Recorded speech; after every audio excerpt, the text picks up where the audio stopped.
patches so skin feels soft, smooth, and moisturized. Use only as directed. Cuticure is the only soap I use now. Cuticura medicated soap for combination skin.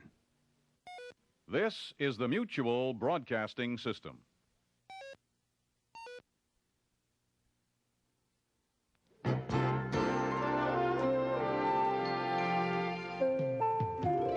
From the nation's capital, you're listening to The Larry King Show. Portions of this program are repeated in the Pacific Time Zone. Once again, Network Radio's #1 interviewer, Larry King. Okay, we've hooked a little adapter up to the phone system, so maybe we can get more clarity for Bucky. If not, I'll repeat the questions, but we'll give it a try. Please speak up as you come on. We go to Atlanta, Georgia for Buckminster Fuller. Hello. 3 quick questions. At his advanced age, I was wondering what he thought of the waste of the healthcare system in the United States. 2, Do you hear that, Bucky? Not a thing. Okay. What do you think of the waste of the healthcare system in this country?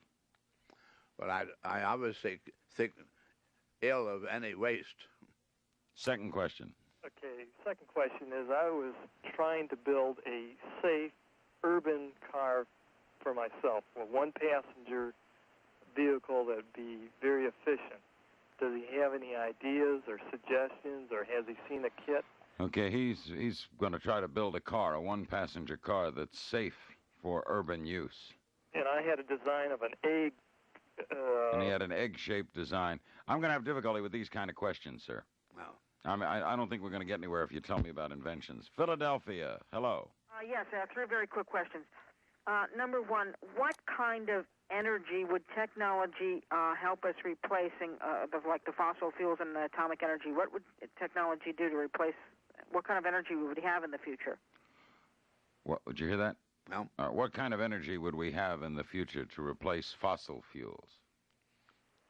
Number 1, fossil fuels are simply a savings account of the sun radiation coming from the vegetation's photosynthetic impoundment of the sun radiation. We will have everything that comes from the sun. Go ahead. The fact is that the amount of energy being used by humanity, total humanity today, amounts to less than 1/6 millionth of 1% of our daily energy income. When humanity is being completely misinformed about energy by the people who control oil or coal, and sending energy over wires and through meters. The same people are very glad to have a yacht and use their wind, which is made by sun power, to sail themselves around the world. Okay. The next question is, do you know John Roger, and what is Integrity Day, and how do you feel about John Roger? Okay, do you know John Roger? Yes, I do. What do you think of him? I think he lacks integrity. Lacks integrity? Yes. He's a... He's a guru. A guru, philosopher. And he came to... Somebody brought him to introduce him to me, and I greeted him with honor and welcome. He had pictures taken of us together. I showed him some very beautiful letters that I received.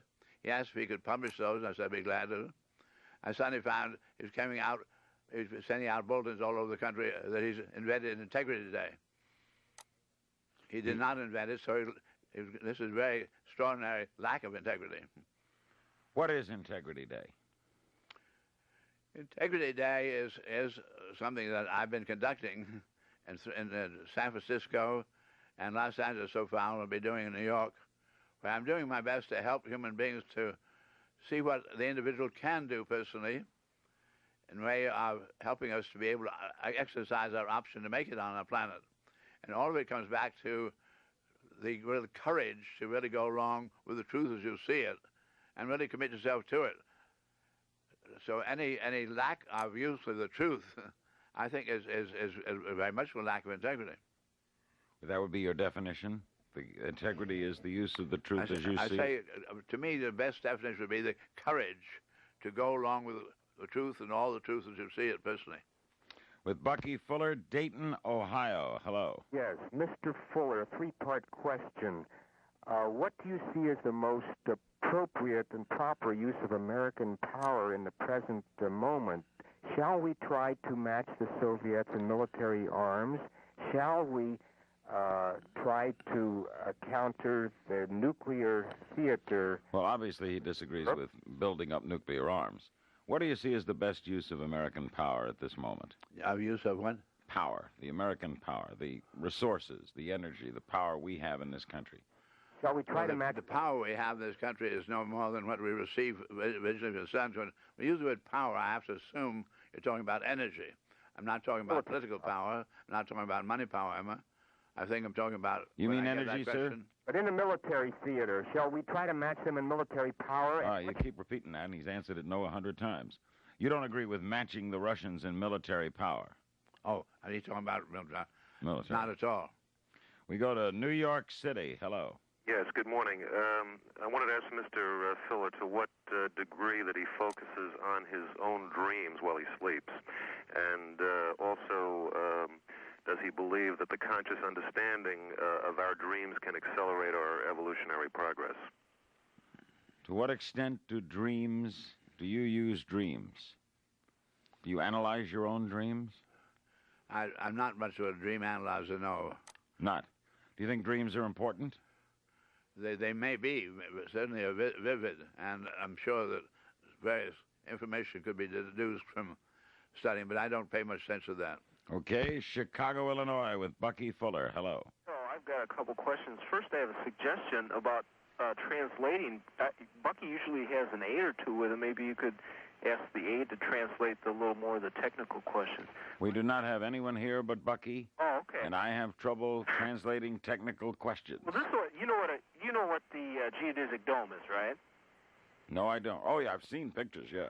Okay. Well, I've talked to some architects, and they say the reason that they're not in greater use is because they have problem with rain leaking through them.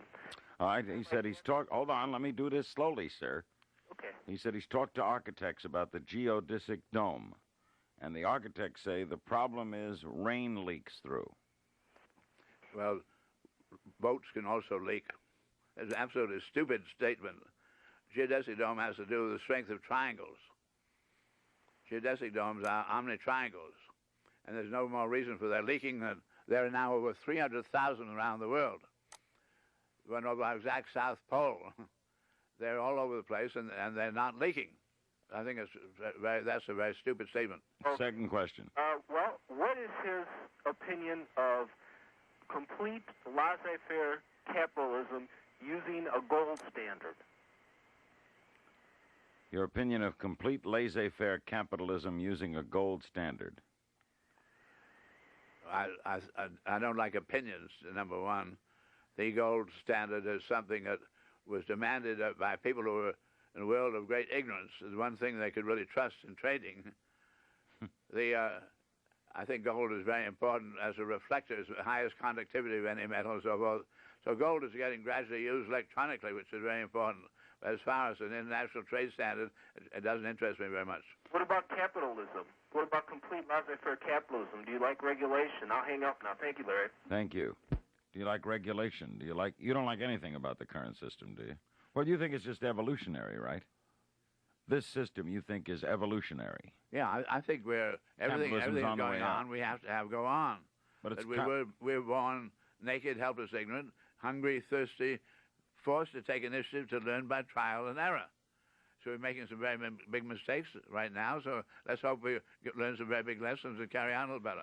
We'll be back with Buckminster Fuller. His new book is Grunch of Giants. It is published by St. Martin's Press. First, these messages. Once again, Dodge is making value news in the world of trucks. Dodge Prospector Days at your Dodge truck dealer. He's offering discounts from $75 to $1,000 on special Prospector option packages. Those discounts depend on which model and option package you choose and are based on list prices of the package items if you were to purchase them separately. You'll find special Prospector packages available on most 83 Dodge Ram pickups, including the sporty Rampage and the rugged but thrifty Ram 50, as well as most full-size pickups on both 2- and 4-wheel drive Ram Chargers, the ultimate towing vehicle, and on Ram Tough Dodge wagons and vans. Best of all, Dodge Prospector option packages include the kind kind of equipment truck owners want, such as AM/FM stereo radios, air conditioning, speed control, and many more. So get the equipment you want at the price you want during Dodge Prospector Days at your Dodge truck dealer. Dodge trucks are ramped up. Each year, drunk drivers kill over 26,000 people and cripple or seriously injure 750,000 more. Emergency room doctors deal with this tragedy every day. One of the most difficult situations of all for me as an emergency physician to deal with is when I have to face up to the family of an innocent victim. And when I have to tell them that, ma'am, I'm sorry to tell you your son is dead because of being hit by a car driven by a drunk driver. I can't understand why people drink and then drive. It would seem to me if they could see the injury that's caused by this, they would not do that. But tests have shown that the person who drinks socially is the one who causes the accidents for the most part. Every 20 minutes of every day, someone drunk is involved in a fatal accident because someone sober didn't get involved by preventing him from driving. If you have a friend who's had too much to drink, be a true friend. Don't let him drive. A public service from the Motor Vehicle Manufacturers Association. From the nation's capital, you're listening to The Larry King Show. Once again, here's Larry. Our guest is Buckminster Fuller. He's 88 years young. He won a Medal of Freedom in February of this year, the highest civilian honor given by this country, presented to him by President Reagan. His new book is Grunch of Giants. He'll be speaking all day long in New York at Hunter College on Integrity Day, all day Saturday from 10 a.m., and he will speak tomorrow night, Friday night, at the Shoreham Hotel in Washington. If you'd like to meet him, if you're in the Washington area, you can call tomorrow for information. That's area code 202-628-1577. Mr. Fuller has loss of hearing in one ear and partial hearing in the other, and he's hearing me okay. We're having difficulty with the phone calls, so I'm going to ask the callers to cooperate in the Simplicity area, and we go to Miami, Florida. Hello. Yes, good evening.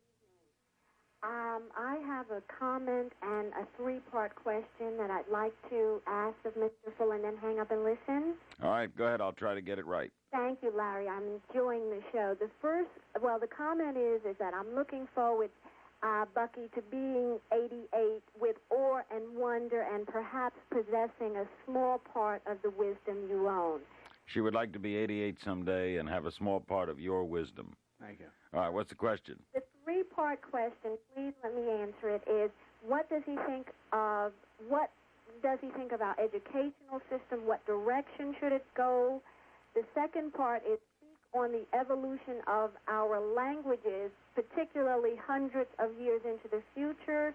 And the last part is, are you with me, Larry? Go ahead. Okay, the last part is, would he recommend some resources and game plan advice for aspiring inventors, designers?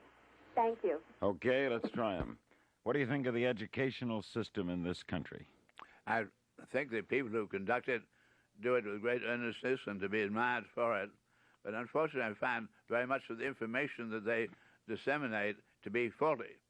For instance, if you say up and down, and I'm sure you probably do, you're still in the dark ages. The words up and down, there's no up and down in the universe. The words up and down were invented to accommodate the misconception we're on a flat earth, that all the perpendiculars to the flat earth were parallel to one another, so there were only two directions, up and down. And the people in Rome at that time said, we control the up traffic. If you don't do what we tell you, you're going down. So that's where the words up and down came from. The right words are in and out. You go into the Mars, you can go into Earth, and you go out. What do you think of the evolution of language? Are we going to have a world language? Is language going to change a great deal in the next 200 years? No question that humanity is integrating and is going to find more and more common language. I think it's rather sad, historically, that we have something called the English language, because it really isn't the English language. Nothing to do with the Angles and Jutes or the language they used. It's been a crossbreed world building up of languages on the British Isles when there's French invasion and the old German and old Sanskrit is all in there. So English has, I've now been around the world 50 times, and I find that English is now getting to be the most commonly spoken language around the world. What advice would you give an aspiring inventor? Number one, forget about trying to make money. Go and realize your invention and find out whether it works. Don't just talk about inventions. Savannah, Georgia. Hello. Good morning, Larry. Morning. I have two questions for Mr. Fuller. First question is a personal question. Has Mr. Fuller ever been married, and does he have any children? Have you ever been married? Do you have any children? I have been married we have our 66th wedding anniversary on July the 12th, and I had 2 children. My first child, born just at the end of World War I, caught spinal meningitis, infantile paralysis, died just before 4th birthday. Our second child was born 5 years after the death of the first one, Allegra, and she has had 2 children. I have a granddaughter and a grandson. The other question is, does Mr. Fuller believe that the reaching out into space colonies will promote a more world view? In other words, will it make the differences racial and otherwise get less? Do you think the colonization of space will help, and will it bring about more tolerance? We're on board of a spaceship, Earth, making 66,000 miles an hour run the sun right now. Superbly equipped. If we can't run this one, we're not going to be able to run another one. You don't have big thoughts then about the space colonies? We are a space colony. Yeah, We've but got to catch on to it. Are we going to have little offshoots of our own space colony? A little side shoot may give us some perspective on things, yes. But you're not enamored with it. No, I don't think that's a way out. We're a spaceship. Louisville, hello. Yes, Larry, can man really be motivated to improve his fate and to improve the quality of civilization if he believes that the fate of the earth is in the hands of the higher power or in the Christian God? I got you. Okay. Can man be motivated himself to improve his own concepts in space if he is motivated by a Christian God? I don't know. I don't know what a Christian God is. I know there are any special gods in the heavens. All right. Do you think strong religious belief inhibits man? I think strong. But I use the word belief. I said to accept explanations of physical phenomena on experimental evidence. So if you're preoccupied with believing and having no evidence whatsoever, I think you're a rather useless person. Chicago, hello. Yeah, hello, Larry King. I'd like to talk with your guest, Buckminster Fuller. Go ahead. I have a 2-part question. First of all, what does he think about my new atom theory in which every atom is a graviton? And isn't it possible that the current gravitational pull theory is a wrong? All right, he says he has a theory that every atom is a graviton, and that therefore the current theories of gravity could be wrong. Well, that is your own speculative area, and just ask your own questions about that. You have no opinion on it. Second question. Second question? That was my second question. Onward to Philadelphia. Hello. Hello. I'd like to ask 3 questions. Simply put, his opinions on Nietzsche and a viable equation for time travel, and if so, how far off? Okay. Your opinion first on Nietzsche. I'm not much of a student of Nietzsche. I did study him, read him 50 years ago, and I realized a man who had some strong arguments. I don't have any more to say than that. Your opinion on time travel and how far away? On time travel? I don't know what he's talking about. Do you think we'll ever be able to travel forward or back? Oh. I don't have the reference when we say forward or back is from where we are. Yeah. So I don't know how we're going to be where we are and not be where we are. No, that means anything to me. Where we have speed of light, and when we're looking at the pole star, which we often do, we're looking at a live show taking place 640 years ago. So we're getting information from yesterday. We look at the bright star at the end of the Big Dipper, we get a live show taking place 101 years ago. We look at the sun, we get a live show 8 minutes ago. So we are, as Einstein said, an aggregate of non-simultaneous events. We'll be right back with Buckminster Fuller after this message. Nick Clark here, and this weekend on the National Music Survey, we're going to be chatting with the Tubes and Journey and the Bee Gees. We'll be celebrating the premiere of a movie that was filmed at one of the most famous honky-tonks in Texas. Plus, we'll find out about Mick Jagger's new career. And it all happens this weekend along with the 30 hottest records in the country on the National Music Survey over many mutual stations.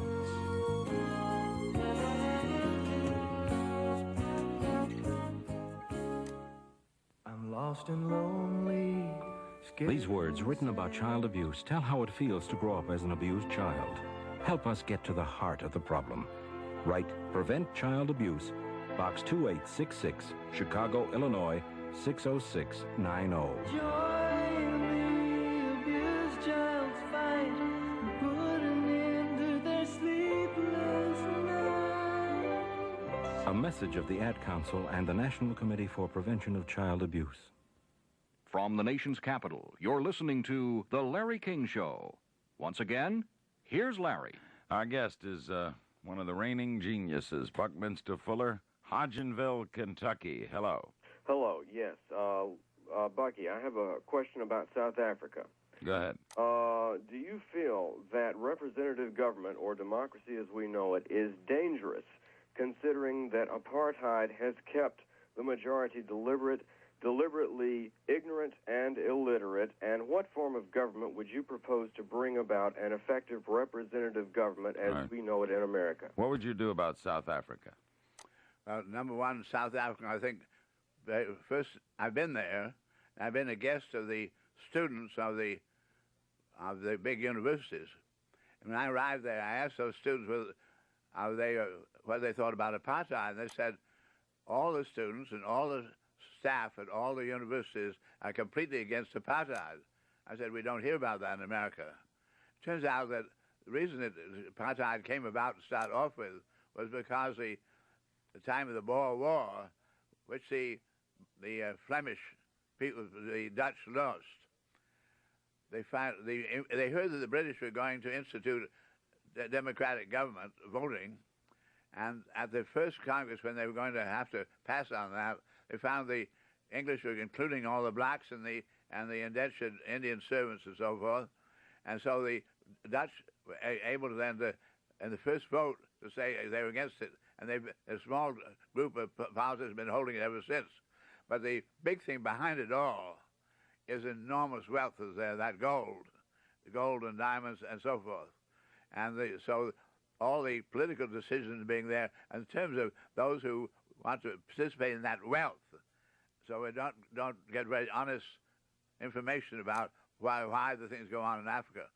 For instance, I've been to Africa a very great deal, Equatorial Africa, and I was in what was the old Congo at the time at Louvainian University, when everybody's talking about the Congo breaking away politically, when the whole thing was to do the amount of mines, these extraordinary mines that are there, belonging to people in Europe. Do you think they will change their system, South Africa?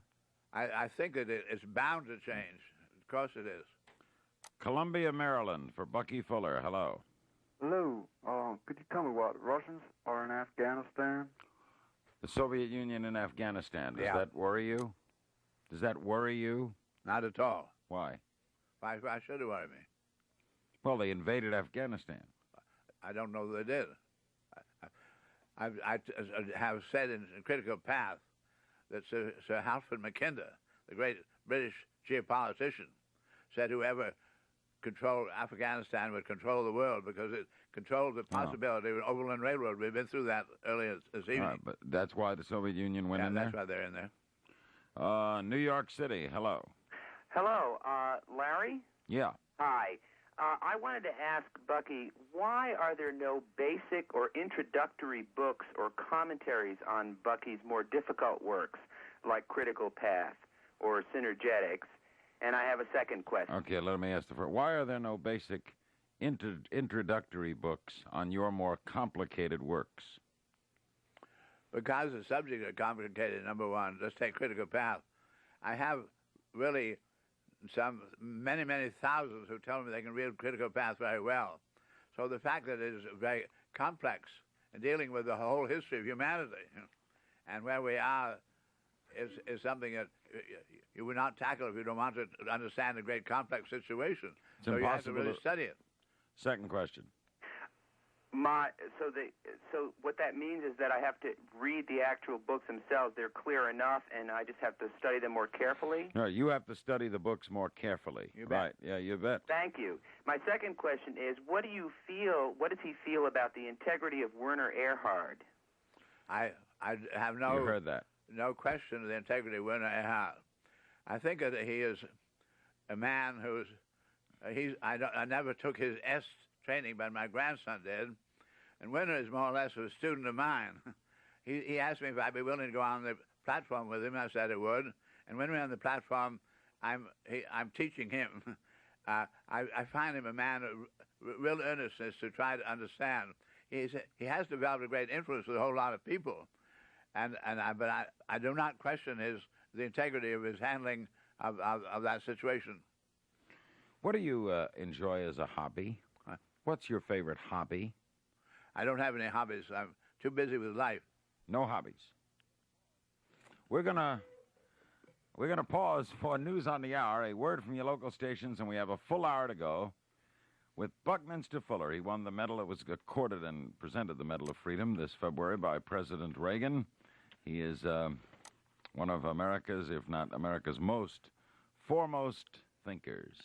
He is he's traveling on, we're all on Spaceship Earth, but Bucky's in the front cabin, and we're all kind of mingling around here for the trip.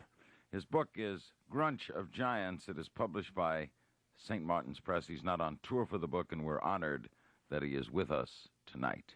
This is the Larry King Show in Washington. This is the Mutual Broadcasting System, your network for news and sports. You can't see it. You can't hear it. You can't feel it. Yet it kills thousands of men and women each year. And the tragic fact is, most could have been saved from the silent killer, high blood pressure.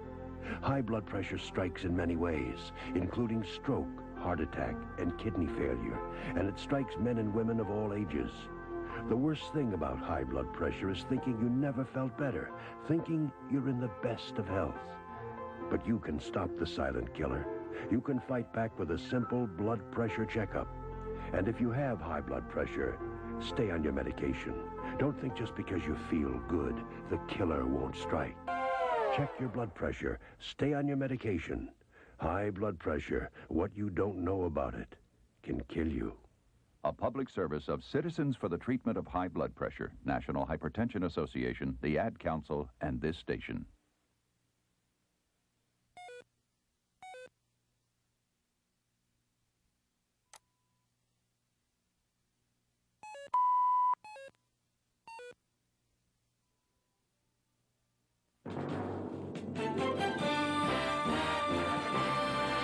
Mutual News, Mike McCluskey reporting via satellite.